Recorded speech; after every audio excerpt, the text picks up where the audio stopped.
When you let someone believe they can have you again, you relinquish not just your autonomy, but the profound strength that defines your character. You see, the world is filled with individuals who thrive on the belief that you'll remain tethered to their whims, a shadow of what you once were. But you are not a shadow. You are a flame capable of illuminating even the darkest corners of your life. To reclaim your dignity and self-respect, you must sever the ties of false hope and unearned forgiveness. You must stand resolute, unyielding, and unapologetically committed to your own growth. This is not about vengeance or anger. It is about valuing yourself enough to refuse being a fallback option in anyone's narrative. Understand this. Your worth is not a currency to be bartered. It is a declaration of who you are and what you will no longer tolerate. The moment you allow others to believe they can have you again without effort or change, you perpetuate a cycle of disrespect and stagnation. You must rise above that to a place where your self-respect is not negotiable, where your boundaries are not suggestions but laws. Only then can you truly embrace the freedom to build a life that honors your deepest potential. Reclaiming your identity begins with the simple yet profound act of saying, it is not merely a rejection of others' demands, it is a declaration of self-sovereignty. When you utter that word with conviction, you are drawing a line between what you are willing to tolerate and what you will no longer allow.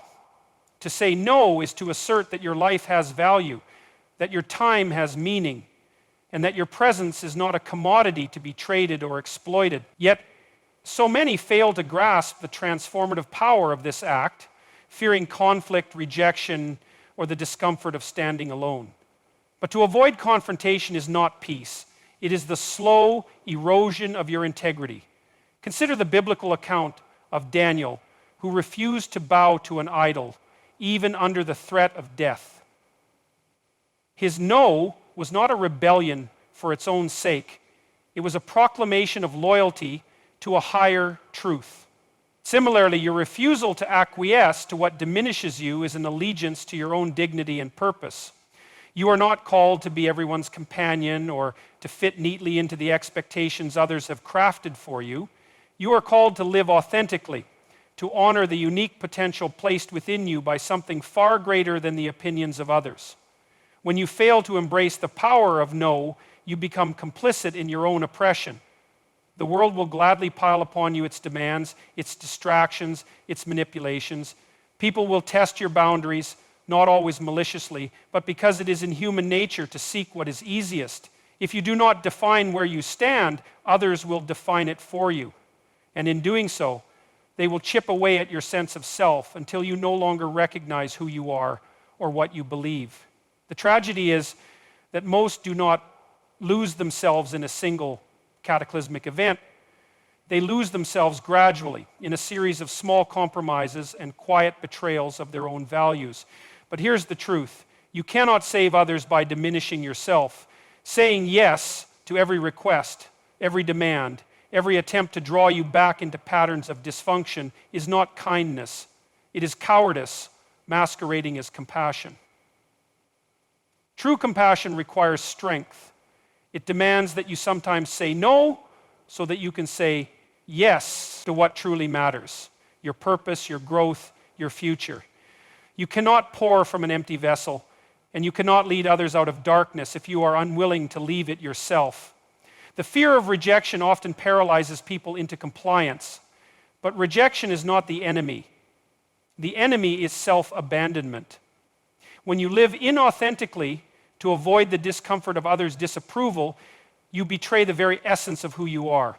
This is not humility, it is a profound form of arrogance to believe you can carry the weight of everyone's expectations without breaking. You are not called to please, you are called to flourish. And flourishing begins with the courage to say, this is who I am. This is what I stand for. This is where I draw the line. To reclaim your identity through the power of no is not a one-time event.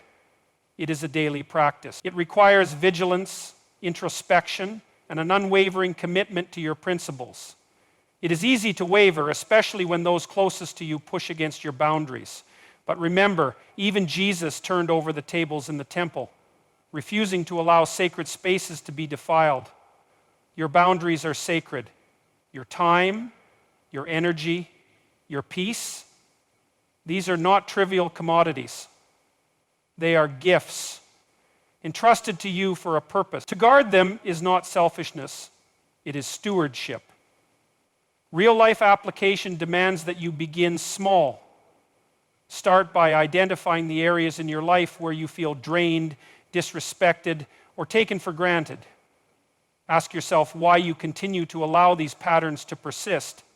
Often, it is not because you lack the ability to change, but because you fear the consequences of change. Will they be angry? Will they leave? Will they label you selfish or unkind? Perhaps. But those who truly care for you will respect your growth, even if it challenges them. And those who cannot handle your boundaries were never truly aligned with your best self to begin with. Saying no will not always feel empowering. At times, it will feel like loss. It will feel like loneliness. It will feel like stepping into a wilderness without a map. But the wilderness is where transformation occurs. It is where you learn to rely not on the fleeting approval of others, but on the enduring strength within yourself. Each time you say no to what does not serve you, you are saying yes to the life you are meant to lead. You are reclaiming the authority that was always yours, not through domination or force, but through clarity and resolve. In the end, the power of no is the power to choose. It is the power to shape your destiny rather than being shaped by the whims of others. It is the power to stand tall even when the winds of criticism and misunderstanding blow fiercely against you. And it is the power to walk away from the chains of familiarity and into the freedom of your true self. To set boundaries that reflect your self-respect is not merely an act of defiance, it is an act of self-preservation and, more profoundly, an act of reverence for the sacredness of your being. Without boundaries, you become like a city without walls, vulnerable to every passing influence, open to every opportunist who seeks to take without giving, to demand without deserving. Boundaries are not barriers to connection, but gateways to authentic relationships. They declare with unwavering certainty who you are, what you stand for, and what you will no longer tolerate. They are the manifestation of your values, carved into the fabric of your daily life. The idea of boundaries is as old as human civilization itself. In Genesis, we see the first act of separation, when God divided light from darkness, day from night, the heavens from the earth. This divine act of differentiation was not arbitrary, it was foundational. Boundaries create order from chaos. They define what is and what is not. They establish clarity where confusion would otherwise reign. To set boundaries in your life is to echo this divine act, bringing order to the chaos of relationships and circumstances that threaten to overwhelm you. But boundaries are not merely external. They are deeply internal. They begin with an intimate understanding of your own worth. If you do not value yourself, you will not defend yourself. If you do not respect your time, your energy, your principles, you will allow others to trample over them without resistance. Respect begins at home. It begins within you, with the recognition that your life is not an accident, that you were created with intention and purpose, and that this purpose cannot be fulfilled if you allow yourself to be endlessly depleted by the demands of others. To set boundaries requires courage because it inevitably invites resistance. People will test your limits, not necessarily because they are malicious, but because they are human. They will push against your boundaries to see if they are real, to see if you mean what you say. And here is the critical moment. Will you hold the line, or will you fold? Every time you compromise a boundary, you teach others that your words are negotiable, that your limits are suggestions rather than declaration. But every time you stand firm, you reinforce your own integrity and command the respect of those around you. Boundaries are not acts of selfishness. They are acts of love. Love for yourself, yes, but also love for others. For what good is a relationship where one person is constantly giving and the other is only taking? Such an arrangement breeds resentment and erodes trust. True love, true friendship, true connection, these are built on mutual respect, and respect cannot exist without boundaries. To say, this is what I need, or this is what I cannot accept, is not to shut others out. It is to invite them into a relationship of honesty and equality. Consider the example of Jesus, who, despite his infinite compassion, set clear boundaries in his relationships.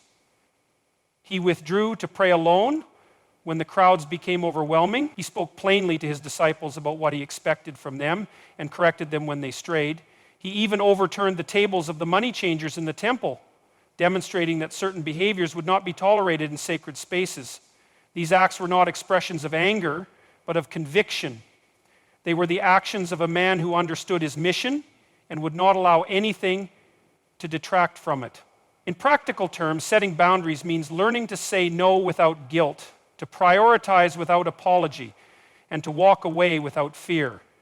It means recognizing that your time is finite and that every moment spent appeasing someone else's unreasonable demands is a moment stolen from your own growth, your own peace, your own calling.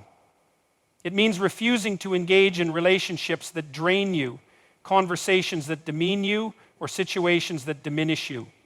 It means, in essence, living as though your life matters. Because it does. There is a cost to setting boundaries, and it is not insignificant. You may lose relationships that once felt essential. You may face criticism from those who do not understand your newfound strength. You may even wrestle with feelings of guilt or doubt, questioning whether you are doing the right thing. But the alternative, the cost of living without boundaries, is far greater. It is the cost of losing yourself, of becoming a person you no longer recognize, of waking up one day and realizing that you have spent your life serving everyone else's dreams but your own. Boundaries are not static. They evolve as you evolve. The limits you set today may need to be adjusted tomorrow as you grow in wisdom and self-awareness. This is not a sign of inconsistency, but of maturity. To revisit and refine your boundaries is to acknowledge that you are a work in progress, constantly learning what serves you and what hinders you, what aligns with your values and what violates them. When you set boundaries, you are not just protecting yourself, you are modeling strength for others. You are showing them that it is possible to live with integrity, to honor one's own needs without disregarding the needs of others, to balance compassion with, and in doing so, you create a ripple effect, inspiring those around you to examine their own lives, to question their own compromises, to seek their own freedom. This is the power of boundaries. They do not isolate, they liberate. They do not divide, they define. They do not diminish, they elevate. Transforming pain into purpose is the essence of human resilience. Pain, in its rawest form, is not merely an affliction, it is an invitation. It calls upon you to rise, to confront, to dig deep into the reservoirs of your soul and unearth something greater than suffering. Pain is inevitable, yes, but its meaning is not fixed. It is shaped by the choices you make in response to it, by the strength you summon to face it, and by the courage you find to turn it into a force for growth rather than destruction. Consider the story of Job, who was tested to the brink of despair. He lost everything: his wealth, his health, his family. And yet, even in his anguish, he refused to abandon his faith.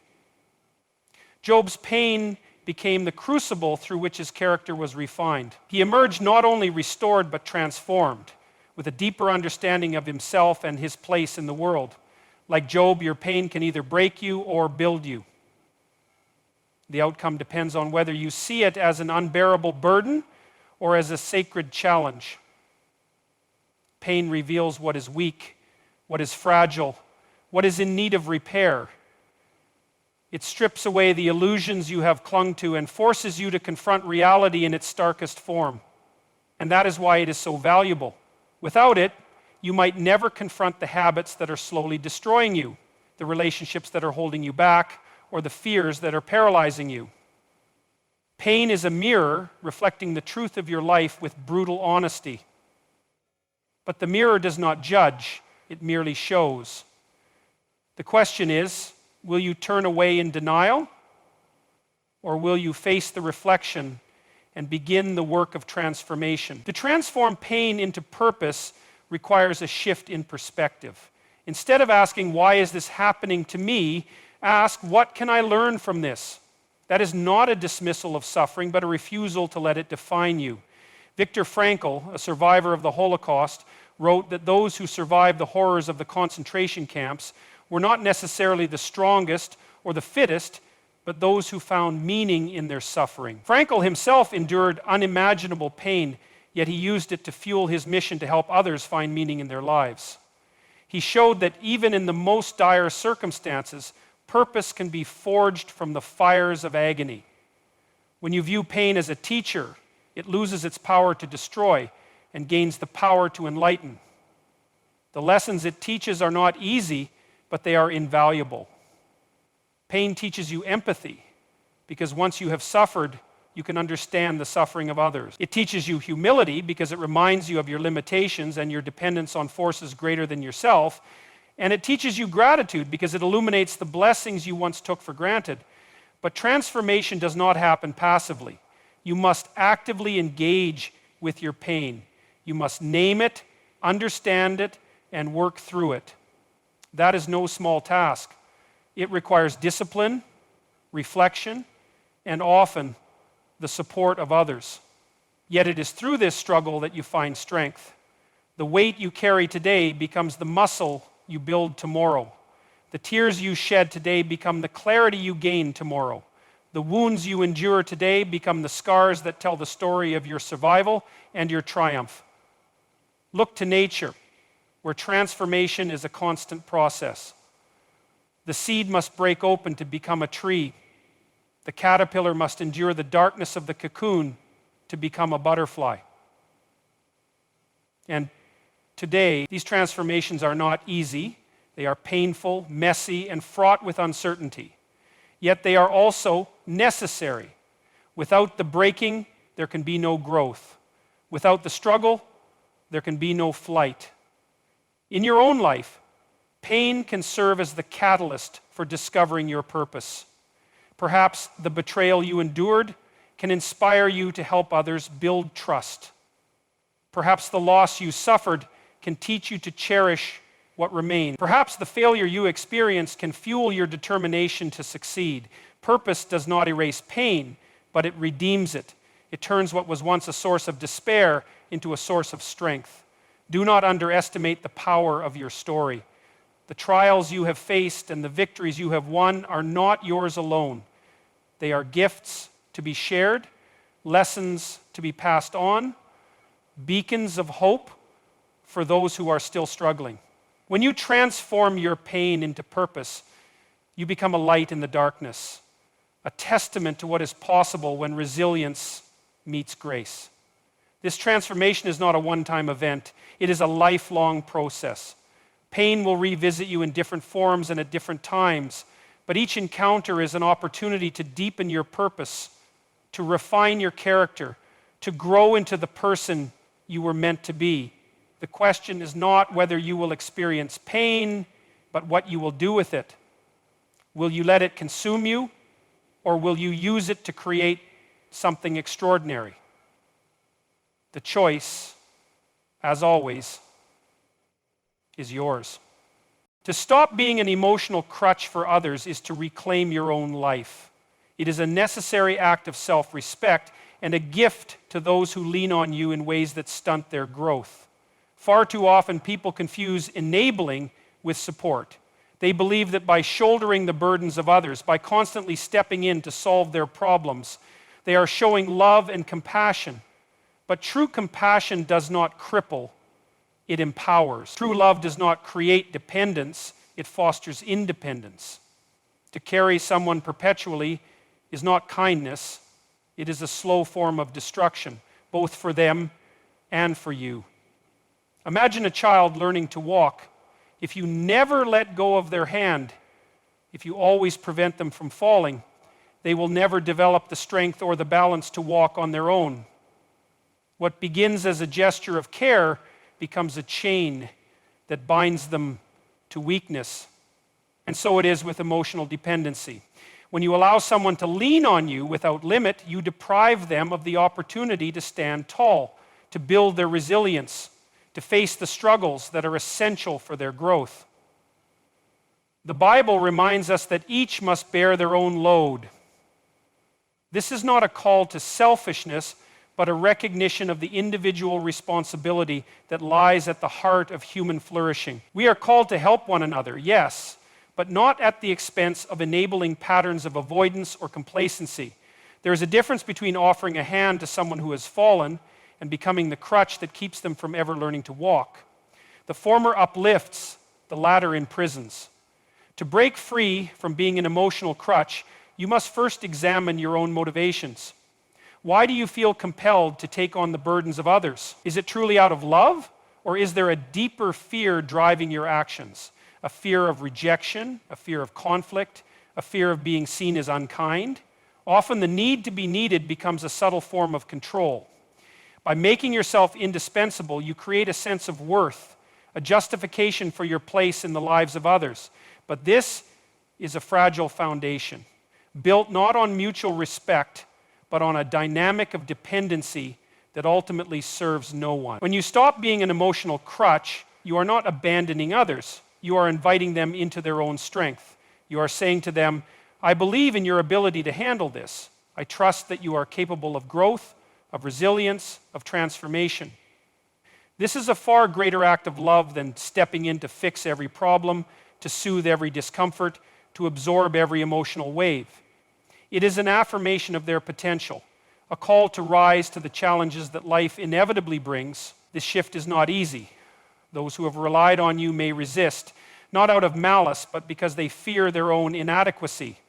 They may accuse you of being cold, unkind, or distant. But their reaction is not your responsibility. Their growth is. It is not your job to shield them from discomfort, but to hold them accountable to the truth that they are stronger than they realize. And this is where your own growth comes into play. To let go of being an emotional crutch is to confront your own need for approval, your own fear of being misunderstood, your own tendency to confuse self-sacrifice with virtue. Look at the example of Christ, who bore the sins of the world but did not enable the weakness of those he came to save. He healed, he taught, he guided, but he also challenged. He called people to repentance, to transformation, to take up their cross and follow him. He did not coddle, he empowered. He did not shield his disciples from difficulty, but prepared them to face it with courage and faith. This is the model of true support, not to remove the struggle, but to equip others to face it. Practically, this means setting boundaries that reflect your values and protect your energy. It means learning to say no, not out of selfishness, but out of wisdom. It means resisting the urge to rescue, to fix, to overextend yourself in ways that ultimately harm both you and the person you are trying to help. Boundaries are not walls, they are bridges. They create space for healthy relationships, for mutual respect, for genuine connection. They allow you to give freely, not out of obligation, but out of love. When you stop being an emotional crutch, you free yourself to live authentically. You reclaim the time, energy, and focus that were once consumed by the endless demands of others. And you create the conditions for deeper, more meaningful relationships. Relationships built on trust, on equality, on a shared commitment to growth. You become a guide, not a savior, a supporter, not a substitute for someone's own inner strength. And so, the choice is clear. Will you continue to carry the weight of others, allowing them to lean on you until both of you collapse under the strain? Or will you step back, not in abandonment, but in faith, trusting that they have the capacity to rise, to endure, to overcome? To stop being an emotional crutch is not to let go of love. It is to embrace it in its truest, most transformative form. It is to love in a way that liberates, that uplifts, that honors both your dignity and theirs. The decision to never settle for mediocrity is not just a commitment to excellence, it is a declaration of war against complacency, a refusal to bow to the forces that seek to diminish your potential. Mediocrity whispers to you in moments of doubt, in the quiet monotony of the everyday, urging you to play small, to stay safe, to avoid the risks and responsibilities that come with striving for something greater. It tempts you with the illusion of comfort, with the promise that if you just stay where you are, you will be spared the pain of failure and the weight of expectation. But mediocrity is a liar, and its comforts are a prison. To settle for less than you are capable of is to betray not only yourself, but the very essence of your humanity. The human spirit is not designed for stagnation. It is wired for growth, for challenge, for the relentless pursuit of meaning and mastery. You see this in the child who takes their first tentative steps, in the artist who pours their soul into a masterpiece, in the entrepreneur who risks everything to bring a vision to life. To strive is to be alive. To settle is to begin the slow process of dying, not physically, but spiritually, emotionally, and intellectually. When you choose mediocrity, you choose to let parts of yourself wither away, parts that could have flourished if only you had dared to demand more from yourself and from life. Consider the parable of the talents in the Bible, where servants are entrusted with resources by their master. 2 of them take risks, invest wisely, and multiply what they have been given. The third, out of fear and laziness, buries his talent in the ground, returning to the master exactly what was given to him. The master's response is not lenient, it is one of condemnation. For the servant's refusal to act, to strive, to take the risk of failure is seen as a profound waste. This parable is not merely a lesson in stewardship, it is a call to action. It is a reminder that to squander your potential is not just a personal failure, but a moral one. To never settle is not to chase perfection, for perfection is an illusion, a mirage that will always remain just out of reach. Instead, it is to commit to the pursuit of your highest potential, to strive for betterment with every breath, to see each day as an opportunity to grow, to learn, to contribute. It is to recognize that the journey itself, with all its struggles and setbacks, is where meaning is found. It is in the striving, in the reaching, in the refusal to give up that you discover who you truly are. Mediocrity often disguises itself as practicality. It tells you to lower your standards, to temper your ambitions, to accept what is good enough. But good enough is rarely good, and it is certainly never enough. When you settle, you close the door to possibility. You rob yourself of the chance to see what you are truly capable of, to experience the profound satisfaction that comes from doing something difficult, something meaningful, something that requires the best of you. The cost of settling is not always immediate, but it is always significant. It shows up in the quiet dissatisfaction that gnaws at you when you know you are capable of more. It manifests in the regret that lingers when you look back and realize how many opportunities you let slip away. And it accumulates over time, leaving you with a life that feels small, constrained, unfulfilled. To settle is to trade the infinite potential of your future for the fleeting comfort of the present. It is a bad bargain, and one that too many make without even realizing it. To reject mediocrity is to embrace the discomfort of growth, the uncertainty of risk, and the inevitability of failure. but it is also to embrace the joy of discovery, the pride of accomplishment, and the deep satisfaction that comes from knowing you gave your all. It is to live with integrity, aligning your actions with your values, your efforts with your aspirations. It is to honor the gift of your existence by making the most of it, by refusing to let fear or fatigue or the voices of others dictate the terms of your life. This path is not easy. It requires discipline, focus, and an unshakable belief in your own worth. It demands that you confront your fears, your doubts, your excuses, and push through them with courage and determination. But the rewards are worth it. For when you refuse to settle, you open yourself up to the fullness of life.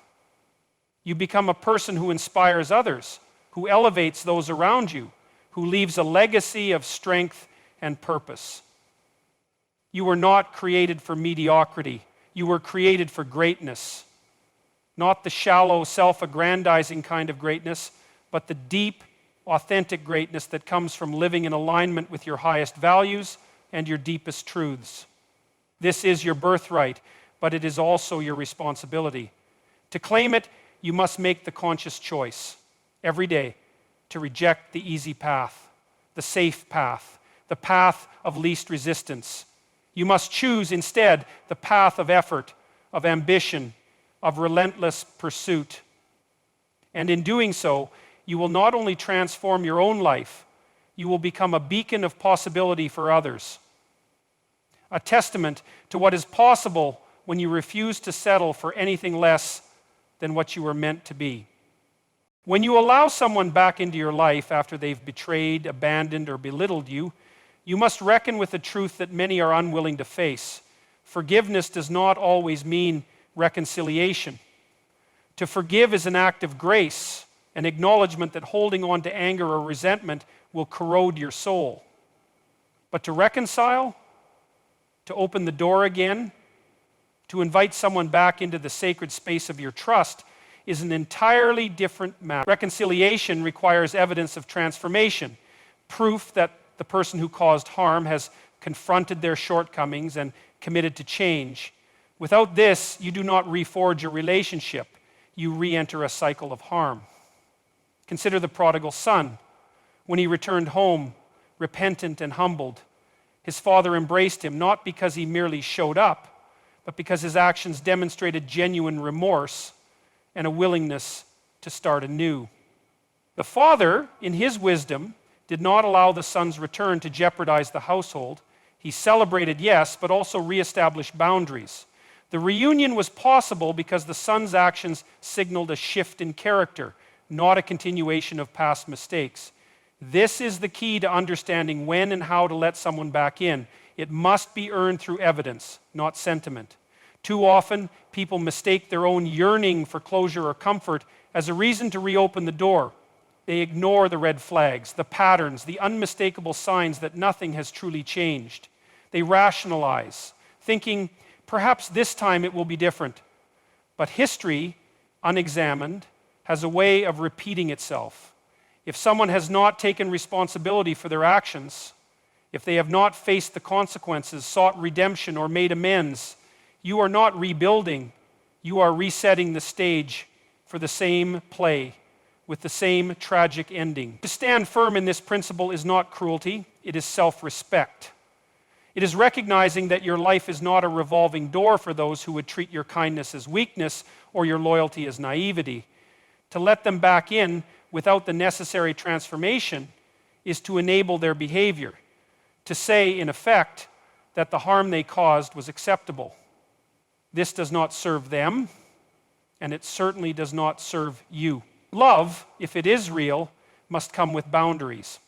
It must be strong enough to say, I forgive you, but I will not allow you to hurt me again. This is not an easy path to walk. It requires discernment, courage, and an unwavering commitment to your own well-being. It means facing the discomfort of saying no, of standing firm, of resisting the pull of old patterns. But it is also the path to freedom, to integrity, to a life unburdened by the weight of others' unresolved issues. You cannot heal someone else's wounds by opening your own. You cannot save someone who refuses to take responsibility for their own salvation. Look to the example of Christ, who forgave freely but did not compromise the truth. He extended grace to sinners but called them to repentance. He healed the broken but challenged them to go and sin no more. His forgiveness was not a license for continued wrongdoing. It was an invitation to transformation, and so it must be in your relationships.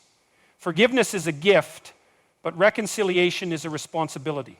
It requires both parties to engage in the hard work of rebuilding trust, of addressing the root causes of the harm, of creating a new foundation that is stronger than the one that crumbled. To guard your heart is not to harden it. It is to cherish it, to protect its sanctity, to ensure that it remains a source of strength and love, not a reservoir of pain. When you set boundaries, when you demand accountability, you are not closing yourself off. You are opening the door to healthier, more authentic connections. You are saying to the world, I value myself enough to surround myself with those who value me too. This process will test you. It will force you to confront your fears, your insecurities, your desire for approval. It will challenge you to prioritize your principles over your emotions, your long-term well-being over short-term comfort. But in doing so, it will also refine you. It will strengthen your resolve, clarify your values, and deepen your understanding of what it means to live with integrity. You must ask yourself, what kind of life do I want to build? What kind of relationships do I want to cultivate? The answers to these questions will guide your decisions, will give you the strength to hold firm when others try to undermine your resolve. And they will remind you that true reconciliation is not about convenience or avoidance, but about courage and conviction. When you refuse to let someone back into your life without genuine transformation, you are not closing a door, you are setting a standard. You are declaring that your life, your time, your energy are too precious to be squandered on those who would take them for granted. And in doing so, you are not only protecting yourself, you are challenging others to rise to the occasion, to confront their own shortcomings, to grow into the kind of people who are worthy of the grace they seek. This is the power of boundaries, the strength of discernment, the wisdom of holding firm to what you know is right. It is not an easy path, but it is the path to freedom, to authenticity, to a life that is not dictated by the whims of others, but guided by your own unshakable principles. And in walking it, you will find that the relationships you do nurture, the connections you do allow, are not only healthier, but profoundly more meaningful, built on a foundation of mutual respect, accountability, and genuine love. To be genuine, you have to know that to be genuine, that gives the response and foundation of mutual respect, accountability, and genuine love. To be genuine, that gives the response the ability to flourish, and the freedom to express yourself comes from the place of commitment that doesn't undercut